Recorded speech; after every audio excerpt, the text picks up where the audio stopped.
आइए एक नई कहानी सुनते हैं जो डरावनी काफ़ी है। तो अपना हेडफोन लगा लें और ध्यानपूर्वक इस कहानी का मजा लें। रात में नींद टूटना, फिर पानी पीकर बार बार बाथरूम की ओर भागना। परेशान हो गई थी मैं। वो दिसंबर की एक सर्द रात, इस नए घर में मैं अकेली हूँ। रात का समय 12:30 बज चुके थे। बेड साइड लैंप जल रही थी। बाथरूम में आकर उसको बंद किया और मैं बिस्तर में आकर लेट गई। बिस्तर पे आकर लेटी हुई थी कि मुझे महसूस हुआ कि खिड़की के पास कोई है। कमरे में किसी के होने के एहसास से मैं पूरी तरह से डर गई थी। मैंने हिम्मत करके बेड साइड लैंप जलाई, जो कि कमरे में हल्की सी रोशनी दिखाई देने लगी। सामने देखा तो इनकी हुड्डी वाली जैकेट टंगी हुई थी, जो अंधेरे में मुझे किसी होने का एहसास दिला रही थी। मैंने चैन की सांस ली। मैंने अपने मन को ही बोला, डरपोक कहीं की। फिर करवट ली और तकिया पकड़ के सोने के उपक्रम में उनको याद आने लगे। ये यानी मेरे पति सुमित इतने बड़े घर में मुझे अकेला छोड़कर मीटिंग के लिए मुंबई चले गए थे। भला इस तरह की अपनी बीवी को छोड़ के चला जाता है क्या? मुझे मन ही मन इन पे गुस्सा आने लगा। फिर मैं सोचने लगी, इनकी क्या गलती है? उन्होंने पूछा तो था मुझसे। मैंने ही बोल दिया कि नहीं, आप जाइए। मैं ही बहादुर बन के कह दिया, एक रात की तो बात है, अगले दिन आप खुद ही आ जाएंगे। मैं ही पागल थी। ये भी नहीं सोचा अभी दिन है तो डर नहीं लग रहा है। सब बहादुरी रात में निकल जाती है। इंसान को अपनी परछाइयों से भी डर लगने लगता है। ऐसा नहीं है कि मैं डरपोक थी, पर पता नहीं आज रात मुझे अचानक से क्यों डर महसूस हो रहा था अंदर से। मैंने करवट ली और बिस्तर के किनारे आकर लेट गई। इनके बारे में आंखें बंद करके सोचने लगी। 1 साल भी पूरा हुआ था हमारी शादी का कि इनका ट्रांसफ़र पुणे हो गया था। ये एक एमएनसी के सॉफ्टवेयर इंजीनियर है। मैंने भी एमबीए किया हुआ है। अपनी भी शादीशुदा ज़िंदगी से अच्छी तरह जीने के लिए मैंने इस जॉब को छोड़ दिया। उसमें मैंने इंटरेस्ट नहीं दिखाया। 2-3 साल बाद ही शादी करूँगी ये सोची थी। मैंने अपने ही सोच में डूबी हुई थी। आंखें बंद करके सोचने लगी थी। मैं पलंग के एकदम किनारे एक साइड में पेट के बल लेटी हुई थी। मेरा एक हाथ पलंग के नीचे लटक रहा था। अचानक से किसी ठंडी चीज के छूने की मैंने महसूस किया। फिर मैं घबरा गई।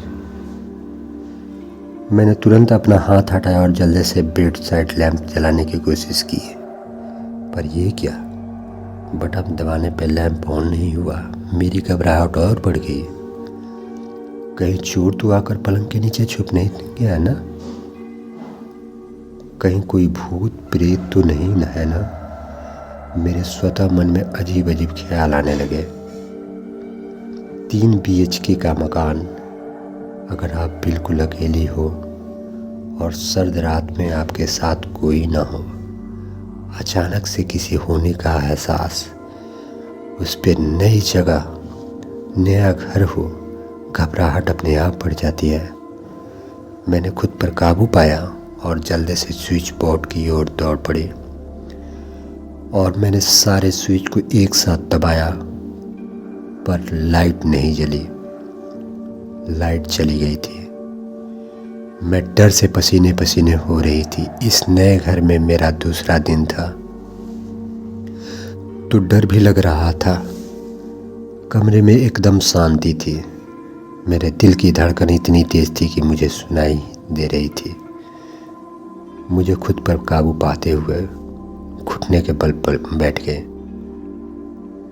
पलंग के नीचे नजरें डालने लगी। नीचे कुछ था जो धीरे धीरे हिल रहा था। मैंने धीरे से कहा, कौन है वहां? पर कोई भी जवाब नहीं मिला। मैं भी कैसी बेवकूफ हूं, कोई होगा तो बोलेगा क्या? अचानक मुझे अपने मोबाइल की याद आई, तो मैंने अपना मोबाइल अपने हाथ में लिया और मोबाइल से देखा, बारने की कोशिश की तो उसमें देखा कि मोबाइल लो बैटरी के कगार पे थी। मैंने मोबाइल की टॉर्च की रोशनी पलंग के नीचे देखा तो एक पानी की बोतल लुढ़क कर पानी के नीचे चली गई थी, जो हिल रही थी। मुझे शायद यही बोतल मेरे हाथ से टकराई होगी, लुढ़क कर नीचे चली गई होगी। मैंने खुद को तसल्ली देते हुए कहा, डरपोक कहीं की, यह बात में भूत दिखता है तुझे?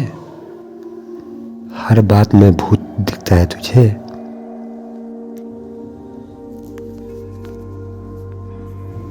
मैंने अब आराम से पलंग के नीचे नजर देखी तो दूर से देखने में ऐसा महसूस हो रहा था कि वहां का फर्श चेंज था। पर यह मेरा अंदाजा है या मेरा वहम, या रात की वजह से मुझे साफ नहीं दिखाई दे रहा था। मैंने पलंग के नीचे चारों ओर मोबाइल की टॉर्च की रोशनी खड़ी कर दी। अंधेरे में मुझे एक आंख का जोड़ा चमक उठा। मोबाइल की रोशनी आंखों पर पड़ते ही उन आंखों ने मेरी ओर तो देखा और मैं घबरा कर उठी। मैं डर गई। मोबाइल मेरे हाथ से छूट गया। तभी पलंग के नीचे से एक काले बिल्ली म्याऊं म्याऊं करते हुए घूरते हुए मुझे तेजी से बाहर भागने लगी। वो कुछ इस तरह भाग रही थी जैसे चोरी छुपे हुए कोई सीक्रेट काम कर रही हो और मैंने उसके काम को दखल डाल दिया हो। बिल्ली की इस हरकत ने मुझे अंदर तक डरा दिया। मैंने मोबाइल हाथ में लिया, टॉर्च बंद की और पलंग पर आंख बंद करके लेट गई। मेरा मन अंदर से अशांत हो गया। अंदर से मैं डर गई। अंधेरे से डर लगने लगा। मेरा मन नहीं माना। मैंने मोबाइल लिया और जैसे ही अपनी टॉर्च ऑन की, उसकी रोशनी कमरे की छत की ओर फैल गई। मेरी नज़र सीधे बंद पड़े पंखों की तरफ पड़ गई। जो वहां मैंने देखा, मेरी नज़र पड़ते ही मेरी जोर से चीख निकल गई। तो आज की कहानियाँ इतना ही। आगे की कहानियाँ सुनने के लिए मेरे चैनल को फॉलो करें। ऐसे ही डरावनी कहानियाँ आती रहेंगी मेरे चैनल पे। धन्यवाद। ये कहानियाँ काफ़ी डरावनी होती है। ऐसे ही कहानियाँ मेरे चैनल पे आती रहेंगी।